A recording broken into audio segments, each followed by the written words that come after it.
Hi, everyone. Tams Nicholson here, Executive Director of All Creatures. And recently I heard Dr. Sailesh Rao speak in a phenomenal presentation. And after he spoke, I did further research and more discovery on my own, and I was just amazed at what he shared.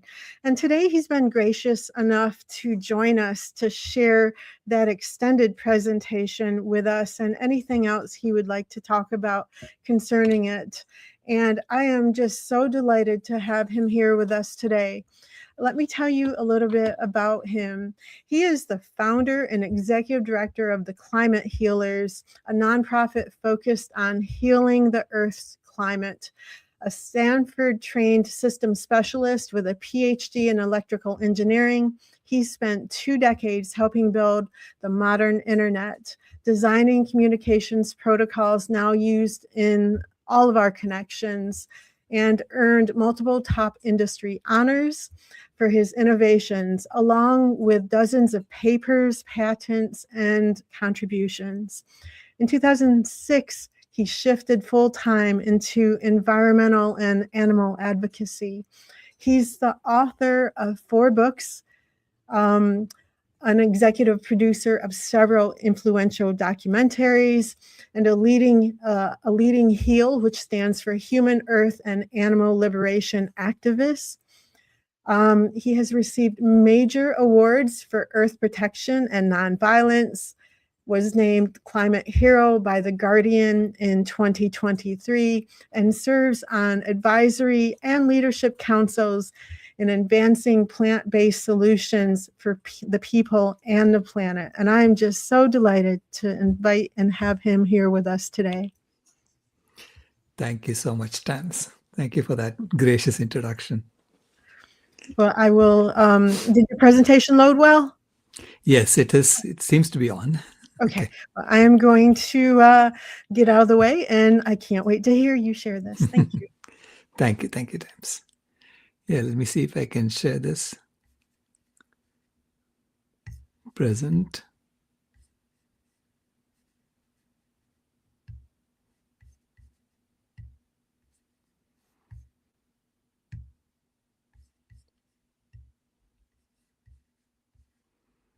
All right. So Tams asked me to talk about seeing the big picture on climate change. And this is basically a summary of my work over the last 20 years. So I just wrote a book called There is a Planet B.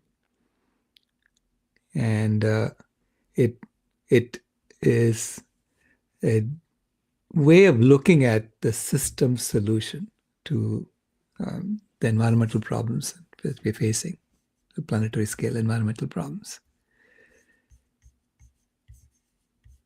So is this okay? Can you see it properly?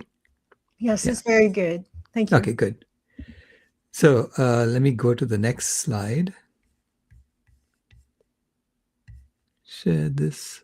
All right.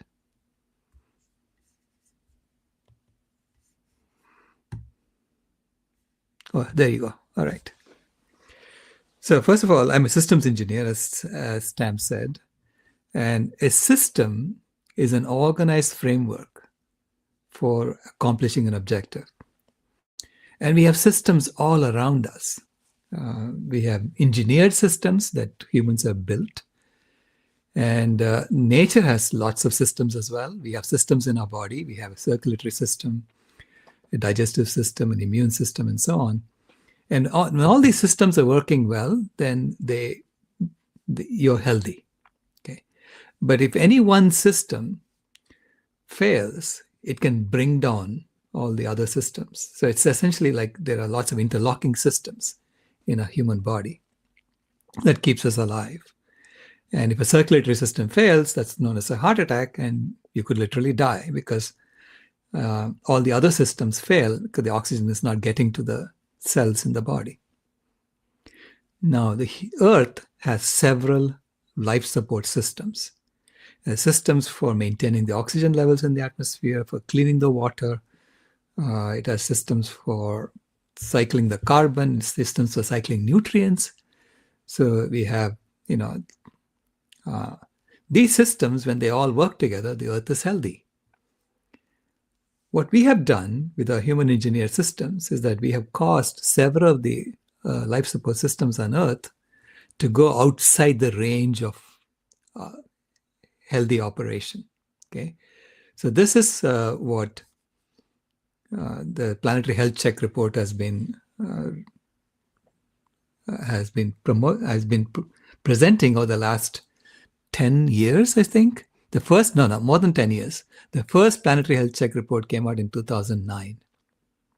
Okay, now this is the latest Planetary Health Check report, and it says that there are 7 planetary boundary transgressions in the life support systems of the planet, meaning there are 7 aspects of systems on life support systems on Earth that are outside the green range. They're outside the bounds.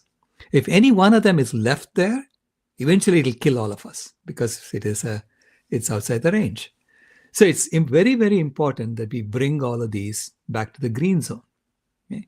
Now, there are 7 planetary boundary transgressions, and climate change is only number 4 out of 7 in terms of its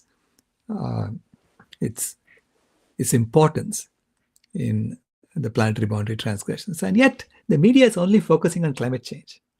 So we have to understand why that is the case. Okay, and we also have to understand these 7. It's like the Earth has 7 diseases, 7 chronic diseases. The worst, so it's all color coded in the Planetary Health Check report.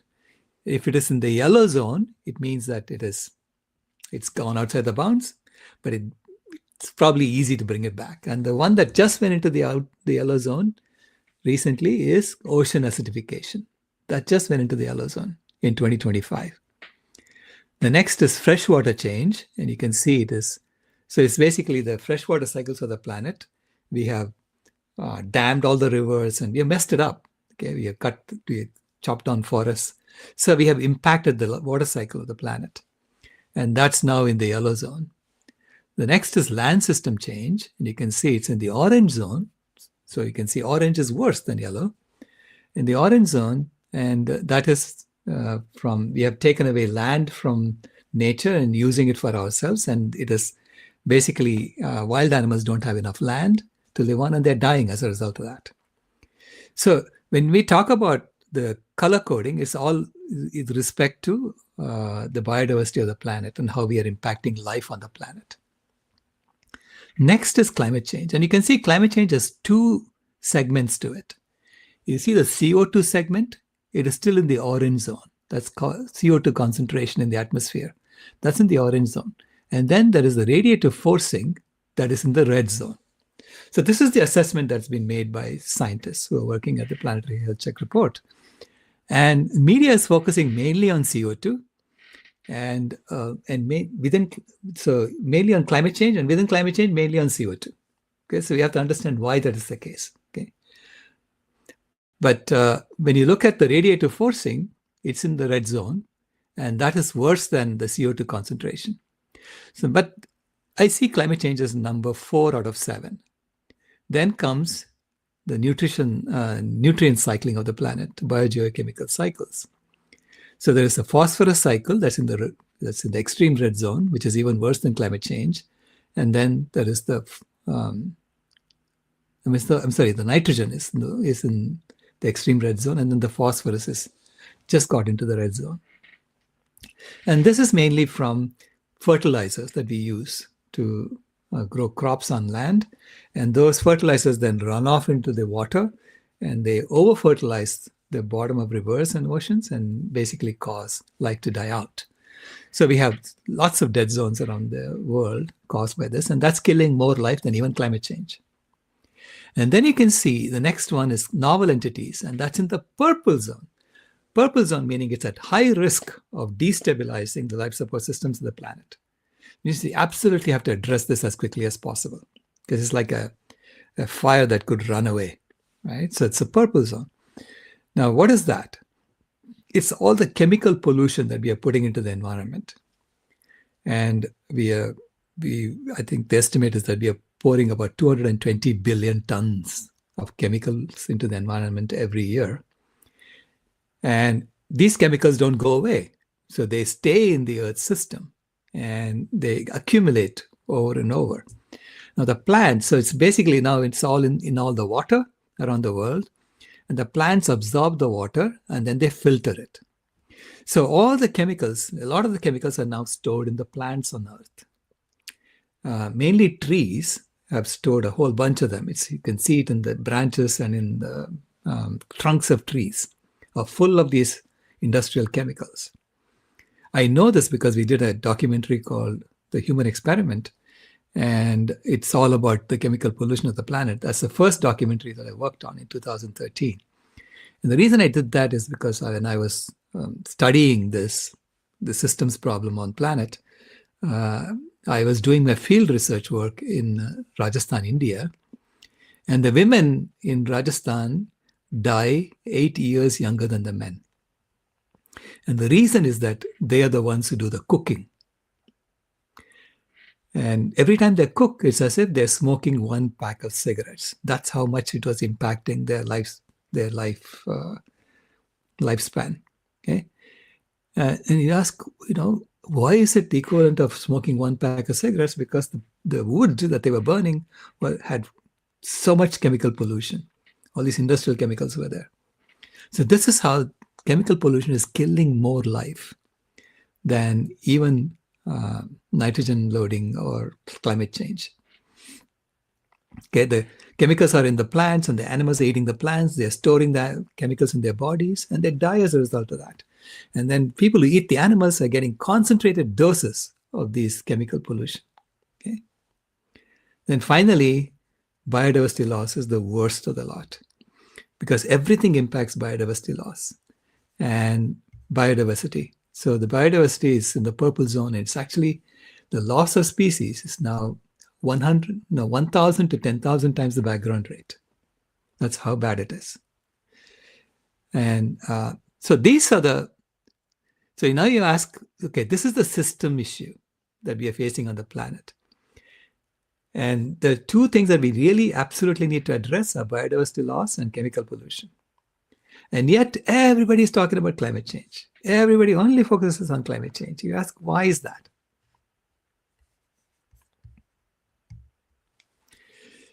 I claim that what we are doing is the equivalent of the drunkard search principle. This is a story where a policeman finds a drunk man looking for something under a streetlight. And he asks the drunkard, "What are you looking for?" And the drunkard says, "I'm actually looking for the keys I dropped on the other side of the street." And the policeman says, "So why are you looking for it here under the street light?" He says, "Because this is where the light is." And even though it's meant to be a joke, this is exactly how we deal with our problems in our system today. Everything, you only solve a problem if it makes money for somebody. You only solve a problem if the solution makes money for somebody. Okay? And so we look for solutions that can make money. You can look for solutions that can grow the economy. And so this is why everybody is focused on climate change, because then you can convince people to go buy electric cars and solar panels and grow the economy. And this is not anyone's fault. This is the way the system is set up. Okay? It's a systemic issue. But we know, the science is clear that food is the leading cause of all the other planetary boundary transgressions that I was talking about. So the black dots here represent the impact of food. And you can see food systems are the leading cause of biodiversity loss, leading cause of land system change, leading cause of freshwater use, leading cause of nitrogen and phosphorus loading. And it is being portrayed as not the leading cause of climate change. And this is why everybody focuses on climate change. Why is it being portrayed as not the leading cause of climate change? That was one of my first inquiries into this. Is it true that it's not the leading cause of climate change? And when my research showed that it is. So I wrote a paper about this. Okay? And this is the Animal Agriculture Position paper that I wrote in 2019, which got published in 2021. And mainly it's based on the land use for the food system. Here is the block diagram from the Intergovernmental Panel on Climate Change on how we are extracting biomass from the planet. So the land is shown on the left. These are how the land is broken up. And the thicker the arrows, the more biomass you're extracting. And you can see there is a livestock system here. This is basically all the animals that we're raising. They call them livestock, okay? The animals that we're raising. And you can see that the animals are taking more biomass at their input. So to feed the animals, we're taking more biomass from the planet than for every other human activity combined.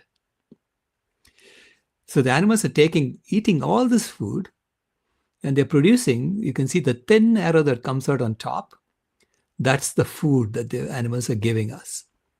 So if you look at that food that goes into the food block here, you can see only 0.26 billion tons, and at the input there is 7.27 billion tons. And by the time it gets to our plate, for every pound of food we get on our plate, the animals had to be fed 39 pounds of food. Okay, this is why the food system, especially the animal food system, is the leading cause of land use on the planet. So let's look at how we are using land on the planet. This is how we use the earth today. All of our built land, cities, shopping centers, railroads, all put together is only 1% of the land area of the planet. That's at the very bottom here. Then comes unused land, deserts and mountains. That's 19% of the land area of the planet. 22% is, the UN classifies it as forests, but it's really just monocultures of trees. And it's used for timber, paper, all the other uses that we have for trees. So these are trees that we plant and we kill regularly. Okay, we harvest them. And that's 22% of the land area of the planet. But according to the UN, it's a forest. Because the UN has a rule saying any 1 kilometer by 1 kilometer grid that has 10% tree cover is a forest grid.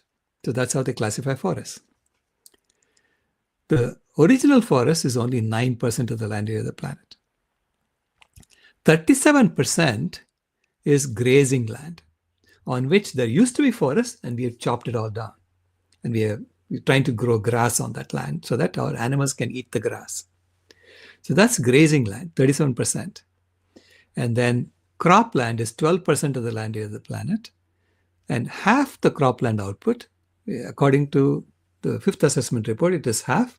And in the sixth assessment report, they're saying it's closer to 2/3 of the cropland output is going to feed our animals. Okay? So our animals are essentially taking up 43% of the land area of the planet, and they're providing us with 12% of the food we eat. And then 3% comes from the ocean. The majority of the food we eat is already plants. 85% of the food we eat is already coming from plants.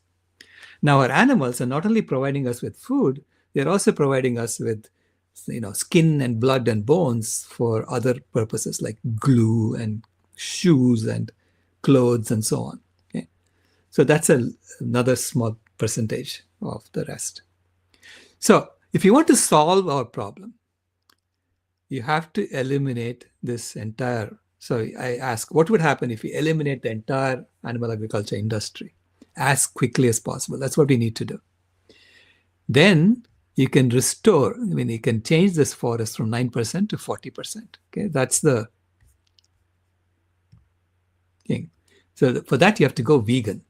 It's not just eating plants, but you have to stop using animals for any purpose whatsoever. That's when you can remove that entire livestock system block and replace it with all plant-based versions, and that will return land back to nature. So I call this the vegan rewilding solution to a system solution. Okay? And that is Planet B. And that cannot be done in the current system. It has to be a different system altogether. And I'll show you why. So veganism, what is it? The way of living that seeks to exclude, as far as is possible and practicable, all forms of exploitation of animals for food, clothing, or any other purpose. Now, I know that Dr. Tuttle is all in favor of this as well. Everybody is in favor of a vegan world. Okay? So we do it for ethics, we do it for ecology, for health or spirituality, and eventually we begin to see all of them. So in a vegan world, you can return 40% of that grazing land back to nature. And when we do that, we can return the 3 trillion trees that we have cut on the planet. There used to be 6 trillion trees, and just to graze animals, we have cut half the trees on the planet. Okay, mainly to graze animals. So we can return the 3 trillion trees, and when we return the trees can then suck up the water and filter the water and store all the chemical pollution in their trunks. So they can clean up the planet. So to do that in a vegan world, then you'll get 100% of your food from plants. And coincidentally, you will then address all 7 of these planetary boundary transgressions, including climate change. You address the ocean acidification, because as you bring back the forests, they suck down the CO2 from the atmosphere, and that will release CO2 from the ocean, and therefore the ocean will get less acidic. So it will go down. It will address the freshwater cycles of the planet. So that will go from yellow to green. It will give back land to nature, and therefore the land system change violation will also go from orange to green. Climate change, because it sucks down the CO2 from the atmosphere and puts it in the trees, you will reverse that as well. So you create, in one single step that we all take together, we create the potential for everything to go from red towards green. Okay? Climate change will go towards green. Since we are cutting down the cropland by one-fourth, even the nitrogen and phosphorus loading will go from red towards green. Then chemical pollution, because the trees will suck all the chemical pollution and store it in the trunks, that will go from purple towards green. And finally, giving land back to nature and giving the entire ocean back to nature will address the biodiversity loss as well. So it will give room for wild animals to come back. So it's such an obvious solution for all 7 of these. Now you ask, why isn't this common knowledge? Why isn't everybody doing this? And now I come to the climate attribution myth. This is what we have been fighting, that I was fighting initially, okay? Which is the official IPCC accounting says that fossil fuels are causing 48% of the heating that we are experiencing today. 13% comes from industry. Animal agriculture is 24%. So this is cumulative. So this is looking at all, you look at all the emissions that we have done from 1700 onwards and seeing how much of that heating is caused by each sector. 5% comes from other agriculture, 3% comes from forestry, and then there is others, okay, 2%. That's the official IPCC accounting. And they're mainly focusing on CO2. So they focus on the CO2 side of it. Now, there is an ERF accounting. What is ERF? It's the effective radiative forcing. This is the actual heating that we are causing. And there was an ERF accounting done by Gerard Wedderburn Bishop in a paper that he published in February of this year. And he said fossil fuels are only causing 18% of the warming that we are experiencing today. 5% comes from industry, 52% comes from animal agriculture, 8% from other agriculture, 10% from forestry, and then 7% from waste. Okay, that's his accounting. That's his pie chart. And he's using the same data from the IPCC. And I took his spreadsheet and I changed one number in the spreadsheet. So I updated the CO2 doubling sensitivity, what is known as CO2 doubling sensitivity. I updated it using Jim Hansen's latest paper, which also got published in March of this year. So I put Jim Hansen's updated CO2 doubling sensitivity in Gerard Bishop's spreadsheet, and I got this pie chart. Fossil fuels have only caused 2% of the warming we're experiencing today. 66% came from animal agriculture, 10% from other agriculture, 15% from forestry, 7% from waste. So why is it that the same data is giving us these wildly different attributions? You have to look at how is this happening, okay? Now, this is how the IPCC does its accounting. It uses 4 gases: CO2, methane, nitrous oxide, and halocarbons. And the other 3, it does an equivalent. From methane, it does a CO2 equivalent, and from nitrous oxide, it does a CO2 equivalent. And halocarbons is a CO2 equivalent. That is known as the GWP 100 accounting, which is called the global warming potential over a 100-year time period. This is a convention that they use, and this convention was set in 1996. Now, this to me is an example of what happens if you set a convention and then don't look at it and just, blindly use the convention going forward. We have done things like this, right? So we said we have to eat animals like thousands of years ago for our well-being, and we are blindly continuing going along even though the environment has changed around us. So this is, to me, it's just a partial accounting because it's using only 4 of the gases. There are 6 other gases I'm going to show you in the next slide. It undervalues the methane emissions by a factor of 3 because it's using a 100-year time frame. So it's averaging everything over 100 years. And when they did this in 1996, it may have made sense because they thought climate change is going to happen 100 years from now. But now we know it's happening much faster. It undercounts deforestation emissions by a factor of 3, and it ignores the carbon opportunity cost of the land used for animal agriculture. That is the biggest component. You're using so much land for animal agriculture, and on that land, if you just bring back the forest, you can literally reverse climate change. So every time we eat animals, we are making a decision not to reverse climate change. So that's the carbon opportunity cost. Now, when I look at Gerard Bishop's analysis, he uses all 11 of these gases. Not only uses all the heating gases, CO2, methane, nitrous oxide, and halocarbons, that's what the IPCC was using. He also uses NMVOC, that's non-methane volatile organic compounds plus carbon monoxide. He uses a black carbon component.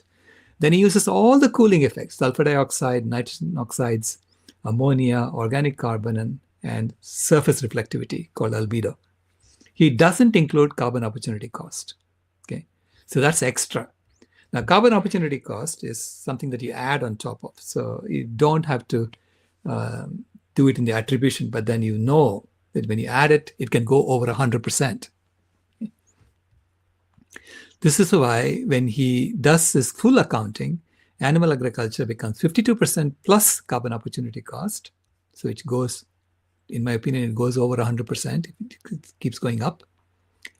And he uses the effective radiative forcing, which is for each gas, the IPCC also estimates how much of the heating is caused by the gas today compared to what its concentration was in 1750. So these are all numbers from the IPCC itself that Gerard Bishop was using. And what he's saying is that fossil fuels not only emit warming gases like carbon dioxide, methane, and so on, they also emit a lot of cooling gases like sulfur dioxide, nitrogen oxides, and organic carbon. And the cooling gases are offsetting most of the warming from the fossil fuels. This is why fossil fuels are only causing 18% of the warming today. Industry is 5% because it also has some cooling gases. So this is how he comes up with it. So he's used he used 11 of them. He didn't use carbon opportunity cost. And he uses 3 degrees Celsius as the sensitivity for doubling. And that's straight from the IPCC's numbers. Now, I've changed that 3 degrees Celsius to 4.5 degrees Celsius because that's what Hansen said is his estimate. And if you use 4.5 degrees Celsius, now CO2 expands and so does sulfur dioxide. They both expand. And now suddenly fossil fuels are only causing 2% of the warming. Now, this is not a good thing.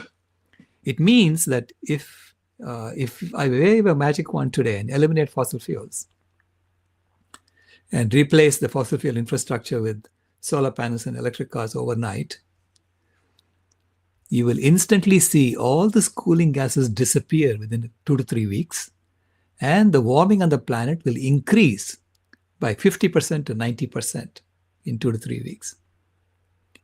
So this is horrible. Right? You don't want to do that. According to the IPCC itself, you don't want to do that. Uh, so the right way to do this is I'm encouraging all those who are fighting for fossil fuels to be stopped to continue fighting, because it's going to take a long time for us to stop using it. But please, for heaven's sake, go vegan first. Because when you go vegan, then you'll return the land back to nature, and we can bring back the forests and start reversing it. And then it gives us the time to eliminate the fossil fuel infrastructure. So that's the right way to engineer a solution to climate change. So it's a solution to climate change. It's also engineering a solution to all the other 6 planetary boundary transgressions. Now, why are we only focusing on climate change? And why are we debating about climate change here? And Noam Chomsky explained it. He said the smart way to keep people passive and obedient is to strictly limit the spectrum of acceptable opinion. Focus only on climate change, but allow very lively debate within that spectrum. Even encourage the more critical and dissident views, saying climate change is not even happening. Okay, so they encourage that. Why? Because that gives people the sense that there's free thinking going on, while all the time the presuppositions of the system are being reinforced by the limits put on the range of the debate. So this is exactly what's going on. Okay? And this is why the Barkana Institute said, you cannot change existing systems from within. You really have to start a new system. You have to start over. And this is what's known as the two loops theory of change. And this is where Planet B comes in. Okay? In the two loops theory of change, there are innovators. These are the vegans who come out of the system who are saying, we need to create an entirely new system that doesn't exploit animals, that doesn't exploit other people based on the color of their skin or their gender or any of these other isms that we know of. Okay, so you have to create a system for that non-exploitative system, and those are the innovators. And then there are stewards who protect this, who fund it, who make this second system happen. And then there are hospice workers who help systems die out in the old model and compost the resources and help people transition to the new model. And then there are illuminators who will tell the story that this is happening, and therefore please join the new system and let's build something new that works for everybody. And that's Planet B. So if you want to design a system like this systematically, you would first identify the system intractability, validate the two loops theory of change. Second, identify the foundational myths in system A. So you show, why is it not functioning? Why is it not able to meet our objectives? We've been looking for world peace for 10,000 years. It hasn't happened. We've been looking for zero hunger for 10,000 years. It hasn't happened. Why is that? So you have to know why there are foundational myths that are preventing things from happening. And then replace them with axioms, truths that we can all agree on. And then we have to drop invalid goals, because these invalid goals, like SDG number 8, we call it in the UN Sustainable Development Goals framework, there is goal number 8 called economic growth. And that needs to be dropped, because economic growth, it should be an outcome, not a goal. If it's a goal, then we are saying, okay, we won't look at anything that doesn't grow the economy. That's the light, the street light that we are focused on. And replace it with valid goals like zero animal exploitation. So you have to create a vegan world explicitly with a new system. And then you design a system that meets that. System meaning you have a food production system, a healthcare system, and all these systems have to be designed around this. Now the good news is that these designs are already happening. We just have to put a structure to it and incorporate it, okay, officially. And then create these transition pathways to help people come along from Planet A to Planet B. To me, Planet A is the world of Planet B upside down, where people pretend to love animals, even though they're killing them. So we have this upside down world, where what we do and what we say are not the same. So we have to create a world in which what we do and what we say are the same. So we have to create that consistent world. And so this way, people, when they plug into Planet B, they will automatically be kind, because the system is enabling kindness. So legacy systems, like we know, colonialism is still going on. We're pretending that it's not happening. Slavery is still going on. We're pretending it's not happening. So we validate the two loops theory of change, showing that legacy systems can never be changed from within. And then these are the foundational myths. Endless growth as the master objective, consumption and commodification as social logic, separation from nature and human exceptionalism, misspecified responsibility for ecological breakdown, and then making us fight with each other. Is climate change happening or not happening? These are all part of the system trying to maintain itself. And then technological solutions for environmental constraints. Hope, pretending that there'll be a new technology that will solve all our problems. I'm sorry, folks, it's not going to happen. So that's why we have to identify these foundational myths and drop them and create foundational axioms on planet B: interdependence of all life, non-violence and zero animal exploitation, sufficiency over growth, honesty and humility as design criteria, universal provisioning within planetary limits, and distributed participatory governance and technology subordinated to life. Okay. Now, all of these I've written it down in an academic paper which just got published last week. So I'll put a link to that as well at the end. And the protein myth, this is like, folks, we have been conned into thinking that protein is only found in animal foods. Here is the data that's showing that protein is found in all foods. Here is the amino acid profile of legumes, amino acid profile of grains and pasta or nuts or vegetables. And you can see all vegetables, all plant foods have all amino acids and have complete protein. There is nothing missing in any of them. How do we know this? Because we have measured it in the lab. We have a whole database of 11,500 foods in the University of Minnesota that's showing this. Okay? So there's plenty of protein in plants. This is why the largest animals on the planet are herbivores. And the calcium myth. My God, we are forcing people to drink milk because they need calcium. Even though most people around the world are lactose intolerant, they cannot even digest milk. They're lactose intolerant. And 60 to 80% of Indians are lactose intolerant. And yet, India is the largest producer of dairy in the world, largest consumer of dairy in the world, and also one of the largest exporters of beef in the world. So Indians were persuaded to consume dairy. They were conned into it, deceived into it, so that people can extract the biomass of India and turn it into beef for McDonald's and Burger King and all these other fast food joints. Now, so the third step is drop invalid goals. And I've identified among the SDGs, even the SDGs, goal number 8 is economic growth has to be dropped. It's not a goal. If I meet the other goals, I don't care if the economy is growing or not. And replace it with goal number 18, zero animal exploitation, which is from the Beyond Cruelty Foundation. And this goal is like a keystone goal. If you meet this goal, it makes all the other goals easy to meet. So if we create a plant-based system, we solve all our problems, okay, pretty much. So that's what happens. The goals transformation is to drop goal number 8 and add goal number 18. So the UN Sustainable Development Goals now look like no poverty, zero hunger, good health and well-being, and so on. And then 8 is replaced by 18. Okay, and so now we can meet all the goals. We have to now design a new system with proper constraints, ethical and biophysical constraints, proper requirements on provisioning equity and resilience. So making sure that everybody gets access to food. We take care of, we don't push one set of people over another set of people and so on. We create a new education system, a self-learning system. You have to create a new economic substrate, a new food production and distribution system, ecological restoration system, health system integration, governance and participation, and a planetary monitoring system.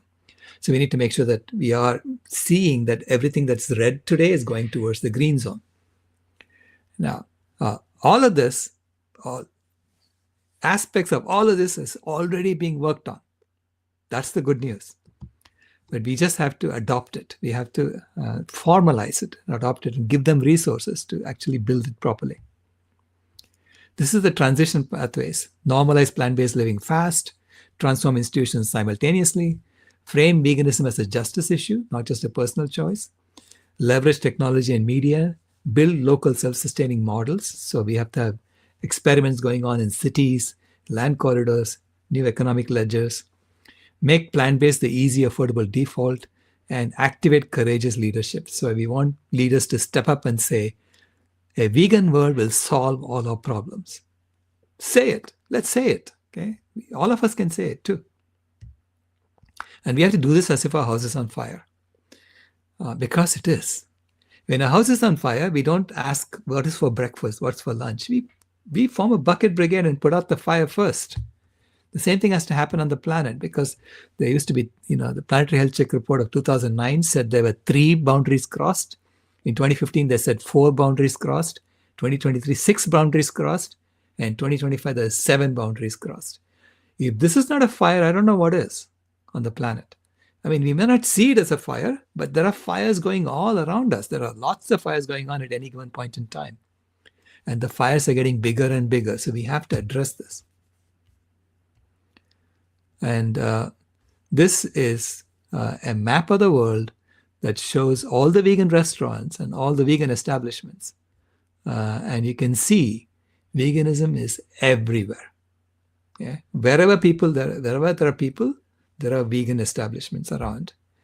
So Planet B is being built as we speak. Planet B is already being worked on as we speak. And we just have to grow this. Now, what the industry did starting in 2019 is that they actively started suppressing the vegan movement. Okay? So they've been working on this. They're fighting us left tooth and nail for the last 6 years. They've been fighting tooth and nail. Until then, they were ignoring us or laughing at us. Now they're fighting us, which is good. And they bottled it up. Okay? But all they have done is they have bottled up a volcano. And they haven't addressed the root causes for why people are going vegan in the first place. They didn't address the ethical issues. They didn't address the environmental issues. They didn't address the spiritual issues. I mean, they didn't address any of those reasons, or health issues, right? Any of the reasons why people go vegan. And so all they've done is bottled it up. And so it's going to erupt in their face. And I claim it's going to erupt in 2026. It is going to erupt in their face in 2026. And the world is going to go vegan as quickly as possible. Because we have no choice. And this to me is the culmination of a project that started when we came out of Africa and went to every part of the world. We became an invasive species everywhere. We were one family in Africa, 50,000 years ago. Then we went to every part of the world, and we kind of determined our culture from where we were, right? So wherever we went to, we created a new culture there in order to survive. Now we are coming together across the world, and we have to now stop heating the planet and start cooling the planet. So that's the red arrow becomes the blue arrow. So to do that, you have to make a U-turn. You have to literally change the system. So you have to create a metamorphosis of the system. And that's what our generation has to do very, very quickly. Hopefully, we'll start seriously in 2026. Okay? Now, of course, the establishment is saying, come along, let's spread the McDonald's everywhere. Let's spread meat eating everywhere. And if we go there, that's like going, take a straight line approach, continue with the system, the clown that's standing outside is going to kill all of us. So this is why we need to stop going there and finish the job that our ancestors started 50,000 years ago. We're making that U-turn. Now, this is the book can be downloaded. There's a Planet B. It's a book with 30 chapters. And we are going to be talking about every chapter in the book during the month of January. So there's going to be a book club, and we're going to announce that in a newsletter that's going out today. And we want you all to participate in this new system called Planet B. It's a systems engineering framework for world peace and planetary health. And the academic paper just got published last week, and I put the link there. And I can post the link in the chat for all of you as well. So that's my presentation. So thank you very much. This is wonderful. Thank you so very much.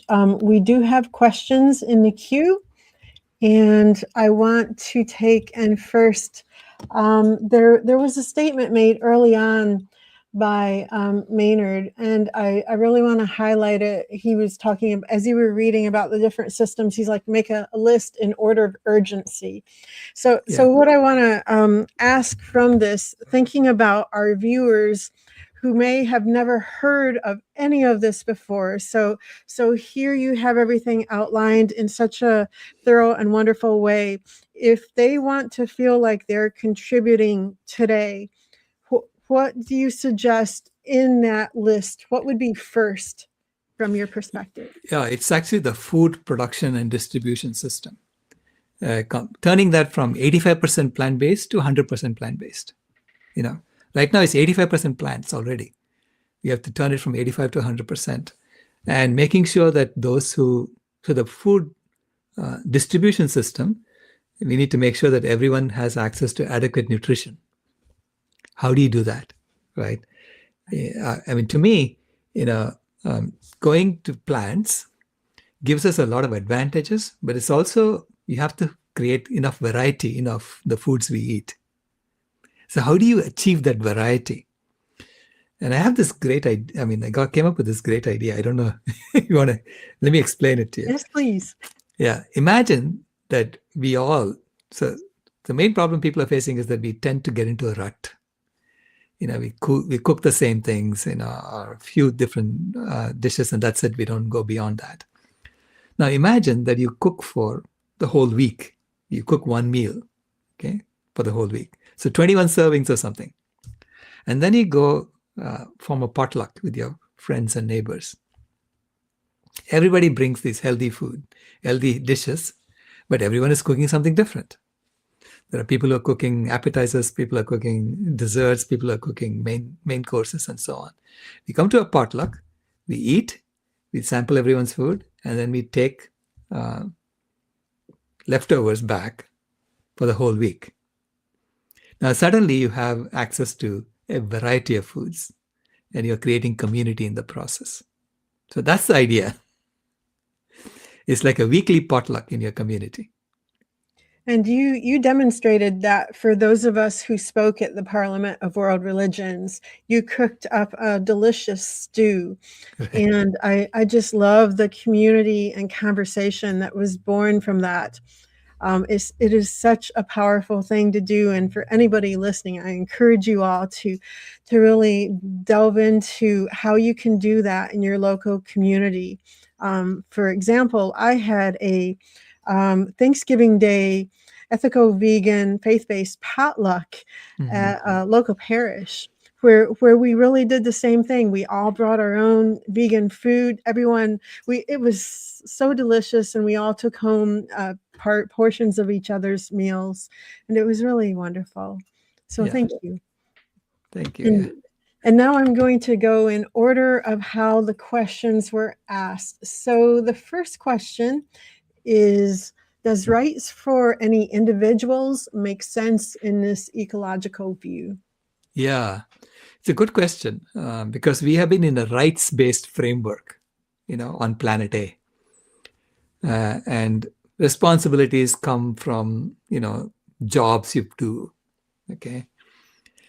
Whereas on planet B, it's going to be a responsibilities-based framework. So fundamentally, we all have responsibilities to fulfill, okay? And the rights are secondary. So responsibilities are primary and rights become secondary.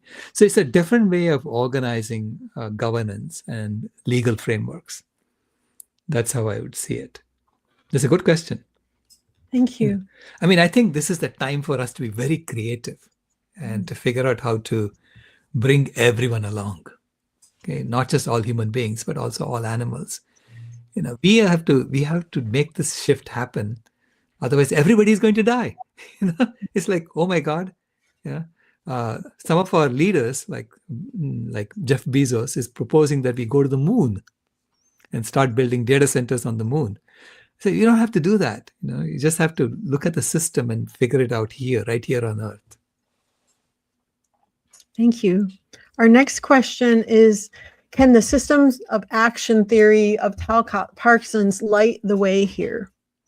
It can. Yeah, it's I mean, there are several other thinkers. I'm just I'm a systems engineer, so I put on my systems engineering hat and ask, is there a solution to this problem? And that's what I was. That's the viewpoint I came from. There are lots of other thinkers who have come up with various ways of looking at it. So we all have to come together now and figure out how we can come to consensus on this. Thank you. Our next question is, do you recommend a focus on net zero, whether by 2050 or some other time, or do you think this mindset misdirects us from a focus on emergency vegan transition? Yeah, I believe it does, because net zero is that's okay. I can still emit, but I can just offset it with other things that I do, and that's the kind of mindset that we've been on. And I'm saying, we have to go vegan as quickly as possible. That's the number one thing we need to do, and this helps nature. So it's like saying, can I stabilize my blood sugar in 1 year using metformin? Right? You can probably, but it's better to address the root cause. Yeah. And when you are dealing with a planet, and this is the only planet we know of that harbors life, you have to get serious about addressing it at the root, as opposed to using accounting mechanisms in the current model. Because it's not, when they talk about net zero, they're not even looking at the system, the foundational flaws in the system, or any of that. They're just saying, let's figure out an accounting way of making it go to zero. And we see in other areas of focus, I formerly worked in drug prevention, and you had the two schools of thought, right? You want a certain number for reduction of use, or you want to go upstream and implement prevention at that area. And I love how similar this is, and that upstream prevention is what changes lives and is what will save the world for us here. So thank you. Okay, our next question is, how long do you think we have to go vegan if we want to stay or get below 1.5 degrees of Celsius warming and prevent collapse, hothouse runaway? Right. I wish I knew the answer to that. I don't. I mean, these are very complex systems, and they're very difficult to model with lots of nonlinear feedback loops and so on. They're very difficult to model. We can only come up with like ranges. And so I say the best course of action is to go vegan as quickly as possible, and then start monitoring what is happening to the temperature and start monitoring what happens to AMOC. And then figure out what else do we need to do to help keep us below 1.5 degrees Celsius of warming, and start cooling it, not just prevent it from going above 1.5, but also start cooling it eventually. And AMOC from collapsing also. We don't know. The only thing we know is that this is the one thing we can do today. We have to do as quickly as possible. Now, people have asked me, so how do you do that? I mean, you cannot wave a magic wand and expect the animal agriculture industry to disappear overnight, right? It's not going to happen that way. But what we can do is we can ban artificial impregnation of animals. We can immediately do that. And when you ban the artificial impregnation, it's like child abuse, right? This is what we're doing. And we are taking little children among the animals and we're impregnating them artificially. And so if you ban that across all species, immediately the animal agriculture industry collapses. Okay? So, and then, the animal population will decrease very, very quickly. Thank you. So I'm looking in the queue, and what usually happens with us is we get a lot of questions afterwards, and we picked sort of an odd time today. It's 3 o'clock in this afternoon. So if people want to reach out, here we go. If people want to reach out, what is the best way to contact you? Or shall I have them contact me and I'll forward it, or what do you prefer? Yeah, sure. That's fine. And my email and phone numbers are on my website too. So you Okay. can, yeah, you can contact me directly. Okay. Well, I'd like to end by asking you this question. You've provided this amazing outline of what it's going to take and what we need to do first. Now, what what do you envision as the vegan world? Like what is such a beautiful place, and I encourage as many people as possible to develop a vision of what that is so we can walk toward it. And I would Right. love to hear your vision of the future vegan world. Yeah, vegan world is a world where uh, forests are back. The Sahara has been greened. Everything has been greened. Right now, if you look at the satellite map of the world, it really has small green patches and the rest is all brown. And we did that, but we can undo it.